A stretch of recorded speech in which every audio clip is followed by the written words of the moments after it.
is Kwok Kwok is a self-proclaimed dissident from China. But he's now a wanted man in his homeland. The charges he's facing are very He is charged with serious. fraud and money laundering, as International CBS 2's money Alicia laundering. Reed explains. Controversial Chinese billionaire Kwok Beijing is seeking his arrest. Kwok is also known as Miles Kwok. In the public eye, this name may be accused of being a criminal, but Miles also has tremendous support for his innocence. Free Miles Kwok! How did a Chinese tycoon end up in a U.S. jail without bail? Why is he the eyesore of both the U.S. and Chinese governments? I think you are potentially China's #1 enemy. The government, not the people. Some say he's a hero, others a villain. Or could he be a victim, a designer, or a rapper?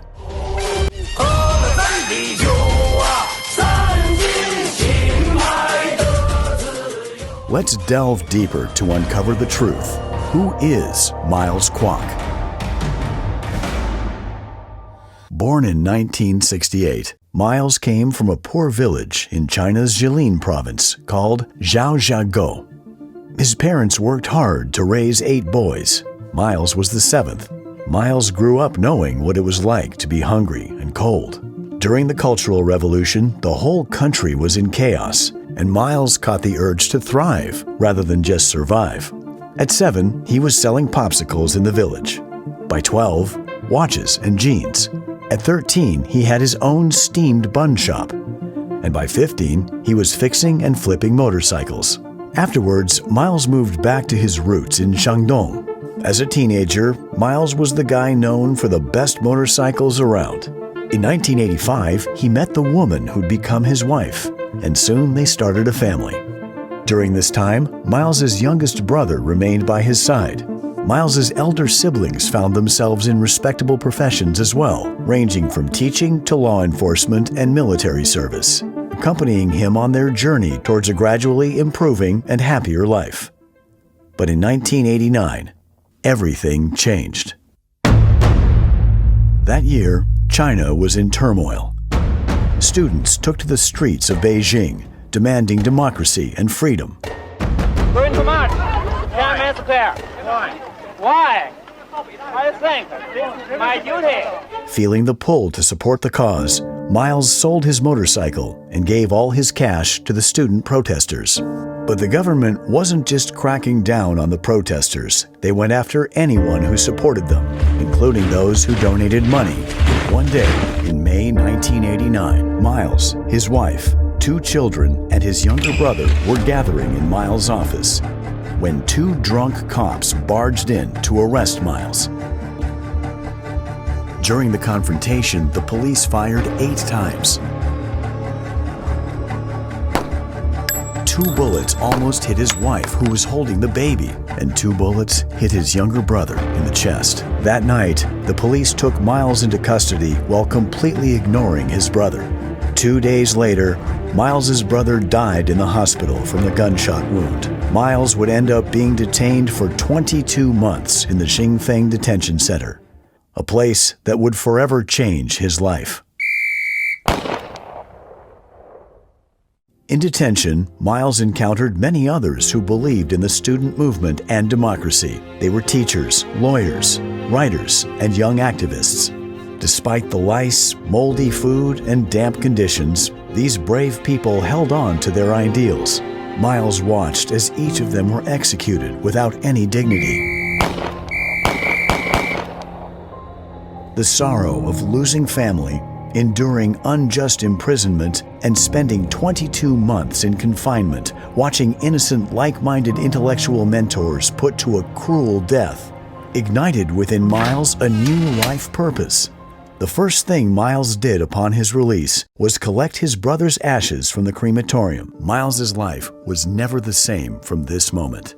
In the 1990s, following the new direction in China's policies, business opportunities could be found anywhere. With all his possessions confiscated from previous imprisonment, Miles had to start from scratch. His first gig involved carrying fuel savers by train from Beijing to Harbin, a job not for the faint-hearted. But it paid off. With the earnings and some new friends, he moved his family to Changzhou. There, he co-founded a wooden furniture factory. During this period, Miles met Mr. He, who was introduced by his cellmate in Xingfang Detention Center.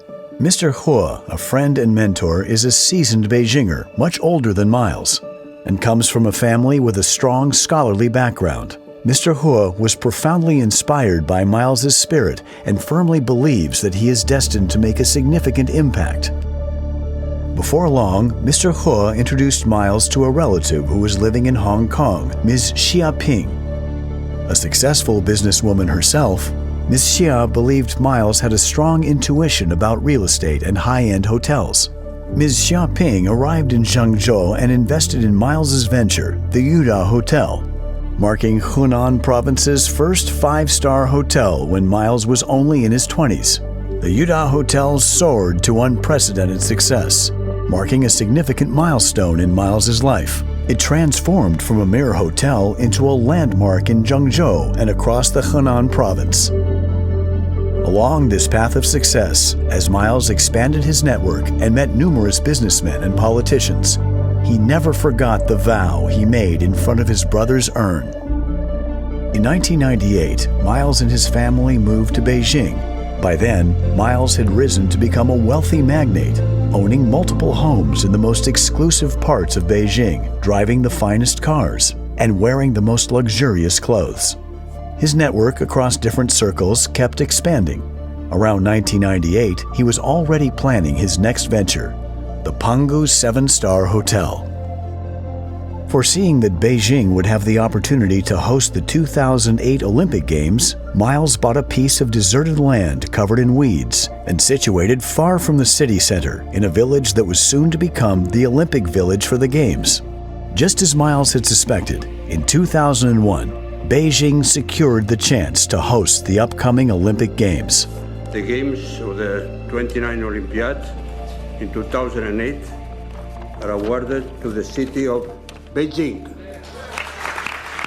A victory that sparked widespread celebration across the nation.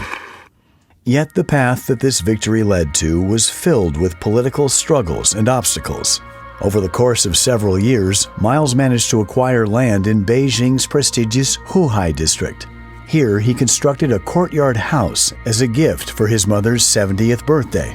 This district is renowned for its historical significance, housing residences of former royalty and current elites. Unfortunately, they viewed Miles as an outsider, branding him as new money and someone who didn't belong in their social circle.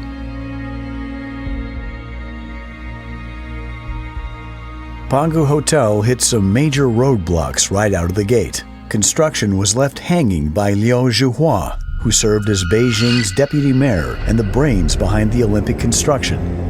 Liu was the first to flex his muscles with his shady agenda to get his hands on this great piece of land, all to please one of his lovers. In 2003, Pangu fell victim to confiscation. Miles reported Liu Zhuhua's misconduct with video evidence to the authorities, leading to Liu Zhuhua's arrest. Pangu was then unsealed and returned to Miles. It seemed like Miles had won, but behind the scenes, Liu Zhuhua and his crew were plotting their revenge. When completed in 2008, Pangu Hotel outshone even the Yuda Hotel with its remarkable achievements. It brought great honor to China during the Beijing Olympics, earning admiration from numerous foreign media outlets and celebrities. This period marked the golden age for Miles and his family. It was also during this time that Miles's network extended far beyond China, with celebrities from various countries gathering at his Pangu residence. By this time, he and his family business had already become renowned on the Huron Rich List in China, with private jets, hundreds of cars, millions of pieces of antique furniture, and countless designer clothes. However, amid all the fame and fortune, Miles never forgot his original mission and goals. In 2013, there was a significant upheaval in the CCP government. Xi Jinping launched the so-called anti-corruption campaign, which essentially aimed to eliminate any potential political opponents. 坚持零容忍的态度不变，做到有案必查，有腐必惩，让腐败分子在党内没有任何藏身之地。 As a result, numerous former high-ranking Chinese officials were ousted. Some were even arrested. Leading the charge was Wang Xishan, a former big shot in Beijing, who was once Liu Zhuhua's boss and friend. This crackdown turned China upside down, and Miles and his family were right in the middle of it. According to the internet, the Guo family was already a major shareholder of Founder Securities at that time, and also held a large number of shares in other stock exchanges.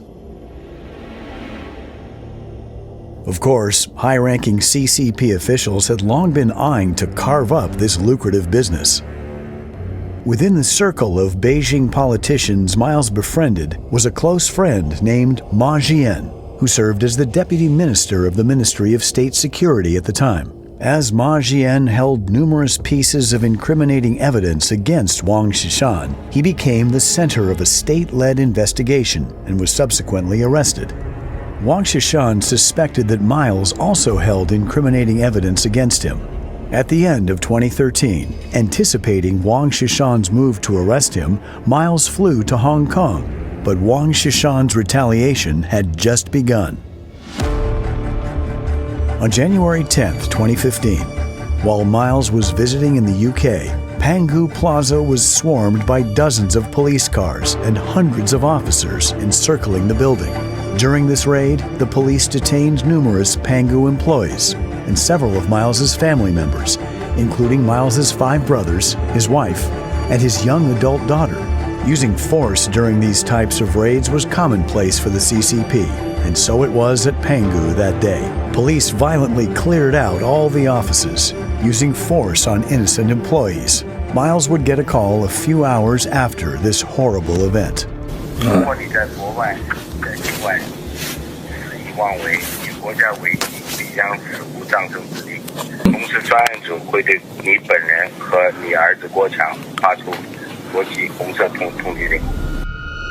This man behind the call was Wu Zheng, also known as Bruno Wu, a U.S. citizen holding an American passport, who navigated between the complexities of U.S.-China relations.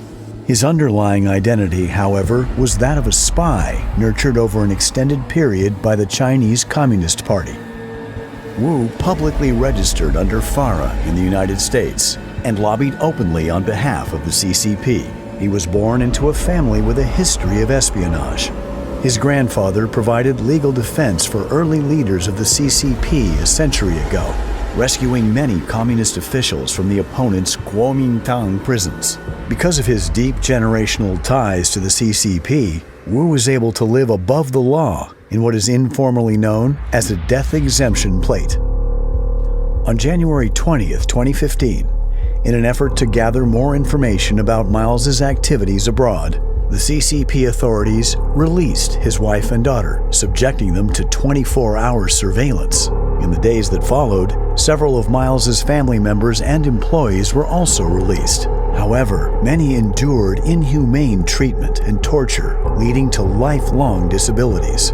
Among them, the CCP detained Miles's 3 brothers for a period ranging from 1 to 2 years.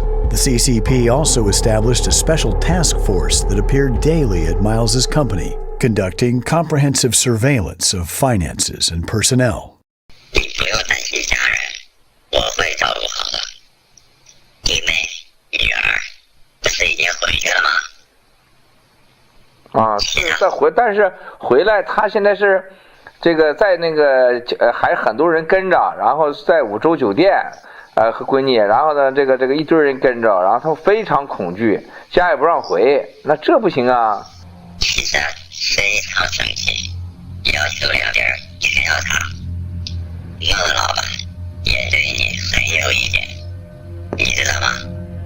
Even today, despite having complete control over all of Miles's domestic assets, the CCP has repeatedly attempted to lure him back to China. At the end of 2016, the Dalian Task Force arrested Miles's daughter and his brother once again, using this as leverage to compel Miles to return to China to cooperate with the CCP. Repeatedly using his family as leverage, the CCP drove Miles to the edge. Faced with such dire circumstances, Miles's options were limited to either submission or resistance. Miles understood deeply that compliance meant self-destruction, as the CCP consistently oppressed and exploited the people, never demonstrating any semblance of justice or fairness. The deep-seated resentment and anger that Miles had carried for decades finally erupted. Having endured the intrusive malice of the CCP in China for 28 years, brought Miles to a point of no return. A pursuit of justice and freedom would expose the cowardice and shadow warfare of the CCP.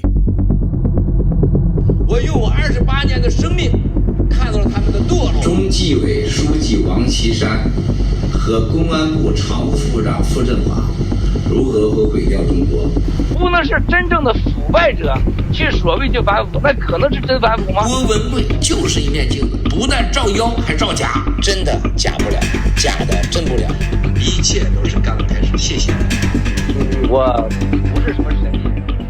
On January 26, 2017, Miles decided to sit in front of the camera. This marked his first ever public interview, making him the first Chinese individual to openly defy the Chinese Communist Party on camera and speak out against it. At this time, Miles's concerns extended beyond his family and career. He had abandoned all he had accomplished in the first half of his life and ventured onto a path that was both more difficult and more meaningful.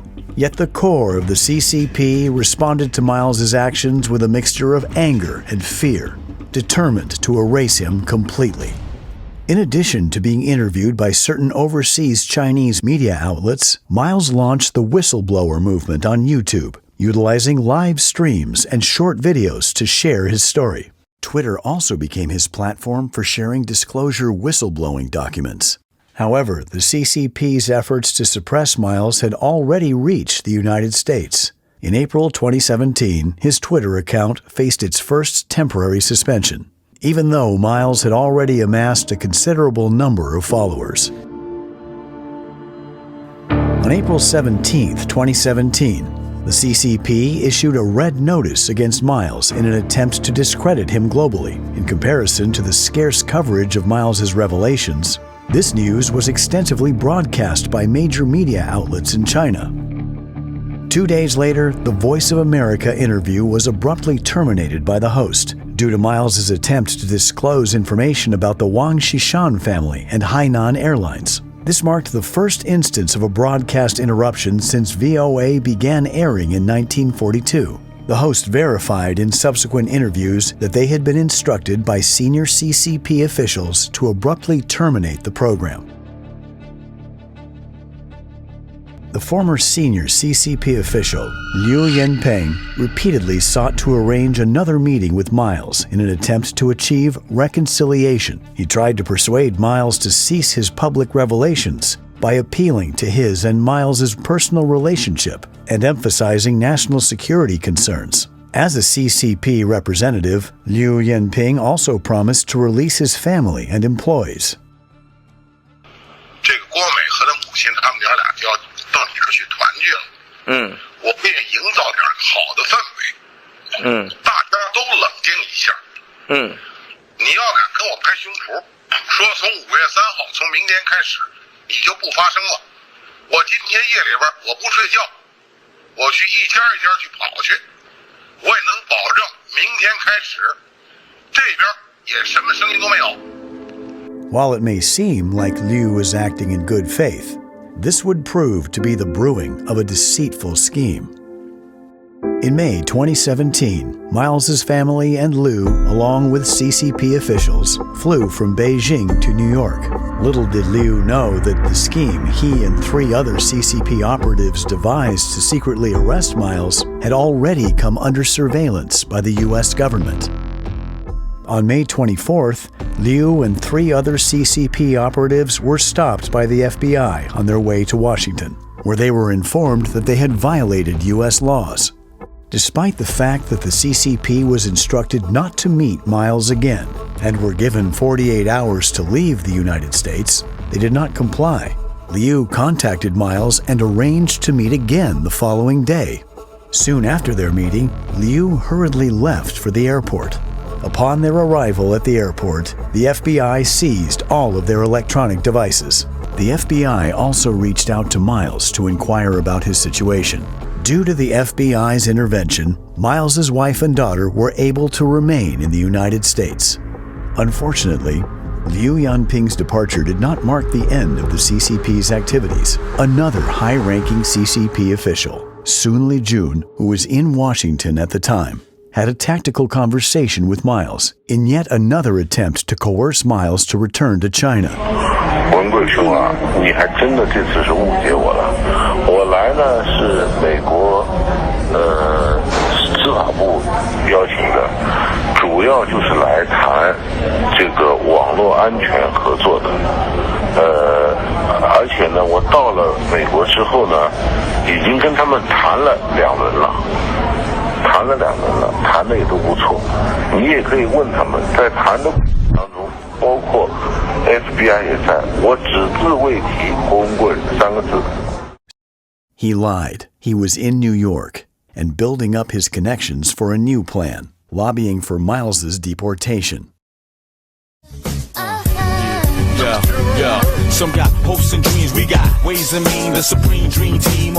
Pras Michel, a former member of the popular American hip-hop group The Fugees, has been convicted of more than 10 crimes by the District Court of Columbia, Washington, D.C. He was engaged in illicit lobbying for the CCP with his personal attorney Higginbotham, who was also holding a position as a senior congressional affairs official at the DOJ. He not only participated in the many attempts to deport Miles, earning millions, but also assisted Joe Lowe in money laundering activities in the United States. On May 8, 2017, Joe Lowe, Pras Michel, and Elliot Broidy, Deputy Finance Chairman of the Republican National Committee at the time, flew to Shenzhen together, where they spent the entire day in discussions with Sun Lijun, the then Vice Minister of Public Security, who had been waiting for them at the Four Seasons Hotel. In June 2017, Elliot Broidy sought the assistance of RNC's Finance Chairman Stephen Wynn to facilitate the deportation of Miles. Due to Miles's visa nearing expiration at the time, Broidy hoped that Wynn could help prevent Miles from obtaining a new visa. Wynn personally relayed information about Miles during a private dinner with President Trump at the White House. Wynn later informed Broidy that the State Department was examining the matter. However, Trump ended up shelving the deportation of Miles. Broidy received millions of dollars for his lobbying efforts during this campaign, while Steve Wynn secured a license for a casino in Macau. To ensure Miles remained in deep water and posed no threat in the future, CCP plotted another scheme. On July 18, 2017, Miles and his family went on a cruise in the yacht called Lady May. Suddenly, the ship lost control. The captain found it impossible to steer the vessel in the intended direction. Approximately 100 meters away from Lady May, a coal barge vessel was anchored. The consequences of a collision is unimaginable. Miles and his family were just one drift away from death. Being equipped with a sophisticated onboard computer system, the ship ought not to have had a malfunction like this. It's almost as if someone else had control of the ship. On September 6, 2017, Miles submitted a political asylum application to the United States Immigration and Customs Enforcement. The CCP, as expected, attempted to obstruct the submission of the asylum application. On September 12th, hackers affiliated with the CCP military launched an attack on the law firm representing Miles in his asylum case. They compromised all network devices and machines and seized numerous pieces of information related to Miles.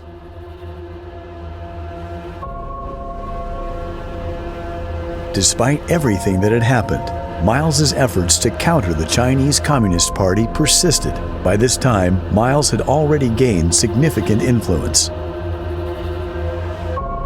October 2017, Miles was invited to give a speech at the Hudson Institute, a U.S. think tank based in Washington, D.C., to disclose more information about high-ranking CCP officials and their ties to Hainan Airlines. The speech was scheduled on October 4th. However, just a day before the event, Miles was informed that the speech had been postponed, that is, effectively canceled. The organizers offered different explanations for the cancellation multiple times, but eventually admitted it was because of threats from within the Chinese Communist Party. The day after his speech was canceled, Miles opted to hold a press conference at the National Press Club in Washington, D.C., where he officially unveiled intelligence regarding corruption within the Wang Xishan family and Hainan Airlines. He also revealed the CCP's big plan to corrupt the free world by using media, money, sexual bribery, and fomenting unrest in the United States. Miles sounded a worldwide alarm about the CCP emerging as a global concern affecting everyone.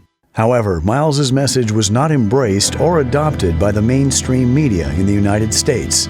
Instead, extensive negative coverage in American media outlets led to widespread bias against Miles. His Twitter account was permanently suspended on August 17, 2018. Is there any pressure from the Chinese government to block his account? No, Senator. We reviewed a report on that account and analyzed it through regular channels using our regular procedures. The blocking was not of the account in its entirety, but I believe was of specific posts that violated our policy. So you can testify today that you did not come under pressure from the Chinese government or any of its representatives or people working for them to block his account or to block whatever it is you blocked. I want to make sure I'm being precise and clear. We did receive a report from representatives of the Chinese government about the account. We analyzed that report as we would any other.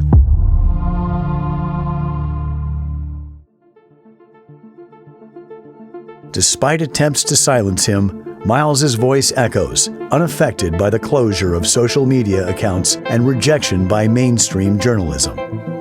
Miles isn't fighting alone. He's supported by millions of Zhanyo, which means the fellow fighters, who have forged a formidable alliance. On June 4th, 2020, the anniversary of the Tiananmen Square incident, Miles embarked aboard the yacht Lady May to the mouth of the Hudson River with the Statue of Liberty in the backdrop. Here, they announced to the world the establishment of the new federal state of China. 我们要在这个世界上用我的鲜血来捍卫我们追求的法治、自由、有尊严、有体面的中国。 This marked the realization of a long-held dream for every Zhanyo, the fellow fighters. They finally had their own alliance, the new federal state of China.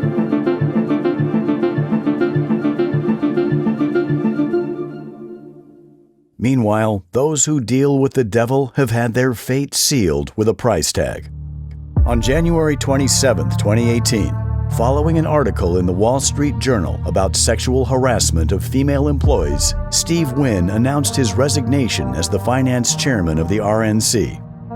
On May 17, 2022, Wynn was sued by the Department of Justice for violating federal laws by engaging in illegal lobbying and failing to register as a foreign agent. On April 13, 2018, the Wall Street Journal would also uncover another scandal involving Elliot Broidy, the vice chairman of the RNC. He was accused of paying $1.6 million in hush money to a model for an abortion. Consequently, Broidy resigned from his position. On October 6, 2020, federal prosecutors charged Broidy with acting as an unregistered foreign agent, aiding the CCP in lobbying the White House to repatriate Miles. He later confessed to his crimes in a plea deal, but was pardoned by the president.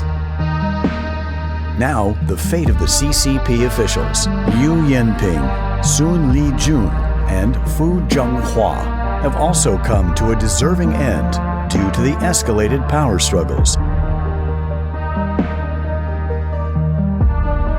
Still, soldiers march because the battle continues. The CCP imposed a fine of nearly $13 billion for alleged coercion in 2018. They also seized $5 billion in Hong Kong assets belonging to Miles and his family, representing the largest, most abusive monetary penalty ever imposed in China.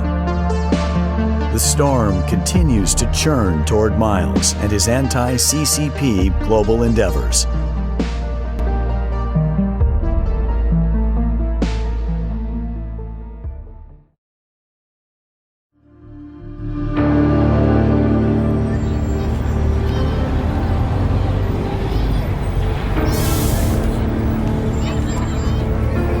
That's a story for another time.